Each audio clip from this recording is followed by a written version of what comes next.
ഞാൻ ഒരു ടീച്ചറാണ്. അപ്പൊ ഞാൻ മാത്സ് ടീച്ചറാണ്. അപ്പൊ എനിക്ക് മുമ്പിൽ വരുന്ന കുട്ടികളെ ഞാൻ പലപ്പോഴും ഫേസ് ചെയ്യുന്ന വിഷയം എന്ന് വെച്ചാൽ ഫൗണ്ടേഷന്റെ പ്രശ്നങ്ങൾ കൊണ്ട് ഹയർ മാത്സ് പഠിക്കാൻ കഴിയാത്ത വിഷയമാണ്. അപ്പൊ ഏത് സബ്ജക്റ്റിലായാലും അപ്പം അത് ഈവൻ ഹിസ്റ്ററിയിൽ പോലും ആ പ്രശ്നം ഉണ്ടാവും. എനിക്ക് പറയാനുള്ളത് ഫൗണ്ടേഷൻ ക്ലിയർ ആക്കാനുള്ളത്. അതിന് എക്സാം വഴി നിങ്ങളെ സപ്പോർട്ട് ചെയ്യുന്ന ഉറപ്പാണ്. Hi all, welcome to exam Y learning. So നമ്മുടെ മുന്നിലുള്ളത് ഒരു മിടുക്കൻ ആയിട്ടുള്ള ഒരു സ്റ്റുഡന്റ് ആണ്. സോ നമുക്ക് പരിചയപ്പെടാം. എന്തായിരുന്നു പേരെന്തായിരുന്നു? Ayaan Muhammad K P. Ayaan Muhammad K P. Ayaan ഏത് ക്ലാസ്സിലാണ് പഠിക്കുന്നത്? എയ്ത്തിലാണ്. USS ക്വാളിഫൈ ചെയ്തു അല്ലേ? ഏത് സ്കൂളായിരുന്നു പഠിച്ചത്? അരീക്കോട് അല്ലേ? സോ എക്സാം വൈയുടെ ഒപ്പം എത്ര വർഷമായി? ഞാൻ സെവൻത്തിലാണ് ജോയിൻ ചെയ്തത് അല്ലേ? സെവൻത്തില് നമ്മുടെ USSന് ക്ലാസ്സസ് ഒക്കെ എങ്ങനെയായിരുന്നു? അടിപൊളിയായിരുന്നു, നല്ല ഹെൽപ്ഫുൾ ആയിരുന്നു, നല്ലോണം ഹെൽപ്ഫുൾ ആയിരുന്നു. മാത്രമല്ല എന്റെ മെന്റർ എപ്പോഴും എല്ലാ കറണ്ട് അഫയേഴ്സും ഒക്കെ അയച്ചു തരുമായിരുന്നു കറക്റ്റ് സമയത്ത്. അപ്പൊ അതൊക്കെ ഭയങ്കര ഹെൽപ്ഫുൾ ആയിരുന്നു, വായിച്ചോക്കാൻ അതൊക്കെ. ആരായിരുന്നു മെന്റർ? ആയിരുന്നു സഫ്രീന മാം ആയിരുന്നു. ഓക്കെ. സോ USS ക്വാളിഫൈ ചെയ്തു. എല്ലാവർക്കും കിട്ടുന്ന ഒരു അച്ചീവ്മെന്റ് അല്ല. സോ ഇപ്പം എന്ത് തോന്നുന്നു അയാൻ? നല്ല പ്രൗഡാണ്. നല്ല പ്രൗഡാണ്.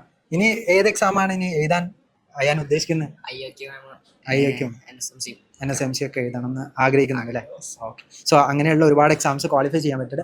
ഇനി ഓരോ എക്സാം നമ്മൾ നോക്കുകയാണെങ്കിൽ, അതായത് ഒരു സ്റ്റുഡന്റിന്റെ കേസ് സംബന്ധിച്ചിടത്തോളം ആ സ്റ്റുഡന്റിന് പാരന്റൽ സപ്പോർട്ട് എന്ന് പറയുന്നത് ഇമ്പോർട്ടന്റ് ആണ് അല്ലേ? ഒരു പാരന്റിന്റെ സപ്പോർട്ട് ഉണ്ടെങ്കിൽ മാത്രമാണ് ഒരു സ്റ്റുഡന്റിനെ എത്രത്തോളം ക്വാളിഫിക്കേഷൻസ് എടുക്കാൻ പറ്റുക, എത്രത്തോളം എത്താൻ പറ്റുക, ഡിഫറെന്റ് ആയിട്ടുള്ള എക്സാംസ് എഴുതാൻ പറ്റുക. സോ പാരന്റ് സാറിന്റെ സപ്പോർട്ട് എങ്ങനെയായിരുന്നു അയാന്റെ കേസിൽ? Thanks God first of all. ഇപ്രാവശ്യം USS കിട്ടി.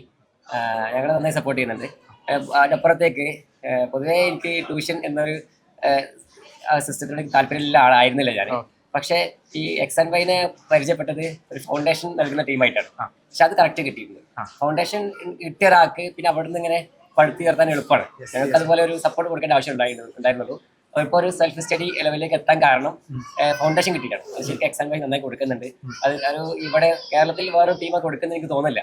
മറ്റൊക്കെ സ്കൂളിലെ സിലബസ് അനുസരിച്ച് ഫോളോ കിട്ടുക, അത് ഒരു A+ വാങ്ങുക, അല്ലെങ്കിൽ ക്ലാസ് ടോപ്പർ ആവാന്നപ്പുറം ഒന്നും ചെയ്യാൻ പറ്റുന്നില്ല. ഇത് ഫൗണ്ടേഷൻ ക്ലിയർ ആണ്. പലപ്പോഴും പിന്നെ ക്ലാസ് നല്ല ഞാൻ പലപ്പോഴും ശ്രദ്ധിക്കാറുണ്ട്. ക്ലാസ് നല്ല ഇന്ററാക്റ്റീവ് ആണ്. ലൈവ് ക്ലാസ്സസ് നല്ല രസമുണ്ട് കാണാൻ. അവരെ ഒരു DVT ആയി പോകാൻ സാധ്യതയില്ല. പിന്നെ കോമ്പറ്റേറ്റീവ് എക്സാമുകൾ നിങ്ങളുടെ അടുത്ത് നടക്കുന്നതുകൊണ്ട് USS പോലെയുള്ള എക്സാം ക്രാക്ക് ചെയ്യാൻ എളുപ്പമായി. ഓക്കെ, ഏതായാലും keep it up. As A parent അപ്പം ഒരുപാട് കാര്യങ്ങൾ പറഞ്ഞു. അപ്പം ഇനി ഫൗണ്ടേഷനിൽ ജോയിൻ ചെയ്യാൻ പോകുന്ന സ്റ്റുഡൻസിനോടും അവരുടെ പാരന്റ്സിനോടും സാറിന് എന്താ പറയാനുള്ളത്? ഞാൻ ഒരു ടീച്ചറാണ്. അപ്പൊ ഞാൻ മാത്സ് ടീച്ചറാണ്. അപ്പൊ എനിക്ക് മുമ്പിൽ വരുന്ന കുട്ടികളെ ഞാൻ പലപ്പോഴും ഫേസ് ചെയ്യുന്ന വിഷയം എന്ന് വെച്ചാൽ ഫൗണ്ടേഷന്റെ പ്രശ്നങ്ങൾ കൊണ്ട് ഹയർ മാത്സ് പഠിക്കാൻ കഴിയാത്ത വിഷയമാണ്. അപ്പോൾ ഏത് സബ്ജക്റ്റിലായാലും അപ്പം അത് ഈവൻ ഹിസ്റ്ററിയിൽ പോലും ആ പ്രശ്നം ഉണ്ടാവും, ലാംഗ്വേജസിൽ പ്രശ്നം ഉണ്ടാവും.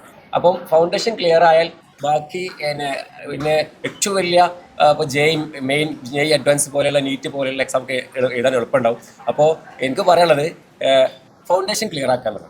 അതിന് എക്സാം വഴി നിങ്ങളെ സപ്പോർട്ട് ചെയ്യുന്ന ഉറപ്പാണ്. Okay, yes. സോ തീർച്ചയായും വളരെയധികം ഒരുപാട് വാല്യുബിൾ ആയിട്ടുള്ള ഒരു ഫീഡ്ബാക്ക് കൂടിയാണ് നമുക്ക് പാരന്റിനെ സംബന്ധിച്ചിടത്തോളം കിട്ടിയിട്ടുള്ളത്. അതുപോലെ തന്നെ ഇപ്പോൾ സ്റ്റുഡൻറ്റിൻ്റെ കേസിലാണെങ്കിൽ നമുക്ക് പാരന്റൽ സപ്പോർട്ട് വളരെയധികം ഇമ്പോർട്ടൻ്റ് ആണ്. അതുപോലെ തന്നെ സ്റ്റുഡൻറ്റ് വിചാരിച്ചാൽ മാത്രമാണ് എന്ത് ചെയ്യുക, സ്റ്റുഡൻറ്റിന് മുന്നേറാൻ പറ്റും. അതിന് നമ്മൾ എക്സാം വൈയുടെ ഭാഗത്തു നിന്നുള്ള എല്ലാ സപ്പോർട്ട്സ് ഉണ്ടാവും. ഇനി ഒരുപാട് എക്സാംസ് മുന്നിലുണ്ട്. NMMS, IUQ, NSCJS പോലെയുള്ള ഒരുപാട് എക്സാംസ് നമ്മുടെ മുന്നിലുണ്ട്. അതെല്ലാം ക്രാക്ക് ചെയ്യാൻ പറ്റട്ടെ, ഹയാൻ്റെ ഹയാൻ്റെ ഒരു യെസ് തീർച്ചയായും. അപ്പം ഹയാൻ്റെ ഒരു ആസ് എ ടീച്ചർ, ഹയാനെ പഠിപ്പിച്ചിട്ടുള്ള ഒരു ടീച്ചർ എന്ന നിലയ്ക്ക് ഞാനും പ്രൗഡായിട്ടുള്ള ഒരു മൊമെന്റിലാണ്. So thank you Hayan for this proud moment.